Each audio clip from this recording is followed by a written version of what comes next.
Haverim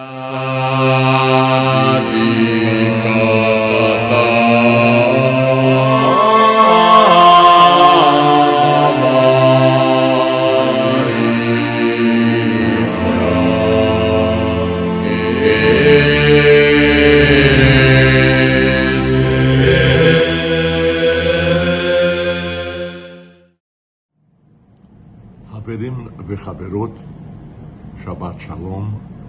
Estamos no mês de Av e neste sábado o trecho da Torá desta semana será Devarim, que é a primeira perashá do quinto livro da Torá. Devarim em hebraico significa palavras. É a melhor tradução para este livro.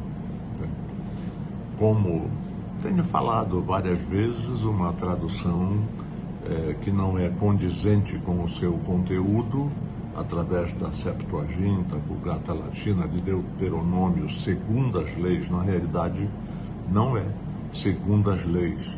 Em hebraico, o livro Devarim é conhecido como Mishneh Torah, uma repetição da Torá. Vejam, Moshe Rabbeinu, nessas 11 perashiot que vão se seguir no livro Devarim, ele torna-se um homem de palavras. Ele vai fazer uma recapitulação para já era a nova geração, a que ia entrar na Terra Prometida. Então ele torna-se um homem de Moshe Rabbeinu. Moshe Rabbeinu não era um homem de palavras, ele era um homem de ação, de muita ação. Cumpriu rigorosamente todas as determinações de Hakadosh Baruch Hu e levou, durante sua vida, o povo de Israel, que já estava há 40 anos no deserto, levou-o para a frente da Terra Prometida.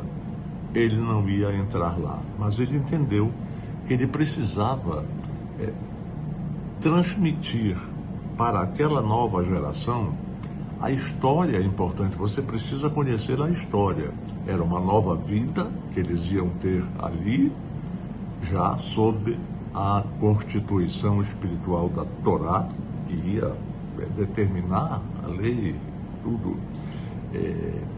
Mas eles precisavam entender toda a história do passado, né, para não cometer os mesmos erros que seus pais, né, avós, seus antepassados. Né? Sempre é importante. Então ele resolveu tornar-se um orador, um homem de palavras, tornar-se um verdadeiro Demóstenes. Né? Conhecemos a história, né, do orador grego, que por sinal era gago também, né? Venceu a gagueira, como Moshe Rabbeinu, tornou-se um homem de palavras. Né?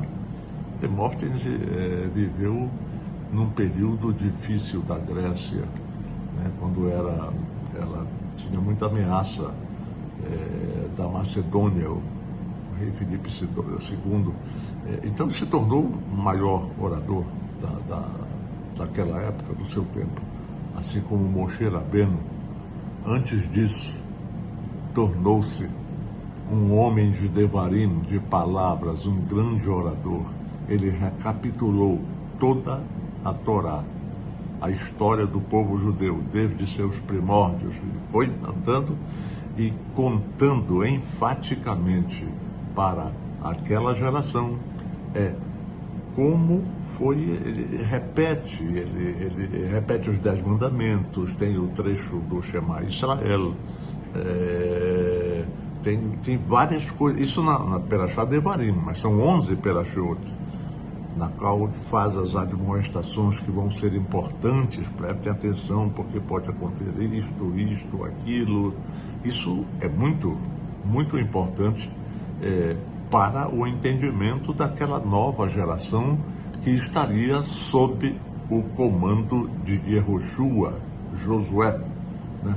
Que tão brilhantemente, posteriormente, se lermos o livro de Josué, seguiu também né, os passos do mestre. Ele desde mocinho seguia Moshe Rabbeinu.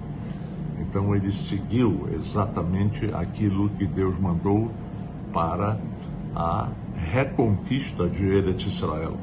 Todos sabem que ali era Eretz Israel, era a terra prometida por Deus, aonde moraram os patriarcas Abraão, Isaac e Jacó. E, posteriormente, né, tudo aquilo que aconteceu na história, o povo estava voltando, uma promessa divina. Era uma promessa divina e pronto. Então, por isso, a importância de Devarim, para que tenhamos, que possamos ler, possamos entender a cada semana tudo aquilo que se passou na vida do grande Moshe Rabbeinu. Velokam Navi ou Israel que Moshe. Não se levantou em Israel nenhum profeta como Moisés. Israel produziu 48 profetas, nenhum como Moshe Rabbeinu, né? Nenhum como ele, que falava a Deus. Os outros profetas tinham visões, tinham entendimentos, sonhos, grandes profetas com a palavra divina que chegava a eles, mas nenhum como Moshe Rabbeinu, né? É essa historinha, esse entendimento que precisamos saber, né? Precisamos saber para seguir a nossa vida. Este sábado é chamado Shabbat Hazon. Shabbat Hazon, ele leva o nome da Haftarah. É a terceira Haftarah daquelas 3 semanas. É a terceira, Hazon Ovadia. É a visão de Ovadia, é a visão que dá o nome para o Shabbat, porque ele antecede Tisha B'Av, a data fatídica para o povo judeu. Já explicamos anteriormente. Isso começou lá com aquele relato desabonador dos espiões e tudo, e Deus disse que eles estavam chorando sem motivo. A gente nunca deve chorar à toa, a gente deve rir à toa, né? E o povo chorou à toa naquela noite, e o decreto divino demorou um bocado, mas aconteceu. Nós choramos de verdade, nós lembramos a destruição dos 2 Beit HaMikdash, primeiro e segundo templo. Então é uma data importante, o jejum é completo, jejum de 24 horas, como Yom Kippur. São os 2 jejuns que são completos. Na realidade é um pouco mais de 24 horas. Este ano ele cai na segunda-feira, dia 12. Já está sendo divulgado pelas redes sociais do comitê. Começa à noite do dia 12, segunda-feira.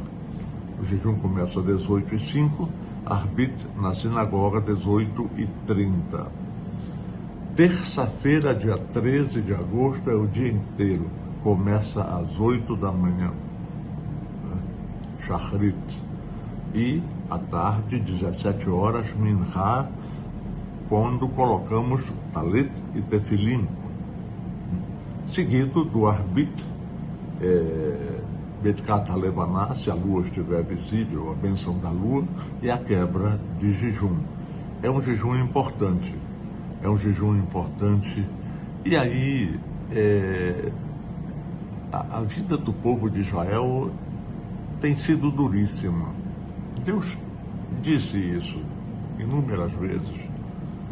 Vocês são o povo escolhido, mas nem por isso deixam de ter todas as obrigações, né? E vão ter muitas dificuldades. Estamos tendo esta dificuldade. Sempre vão haver povos a querer nos destruir.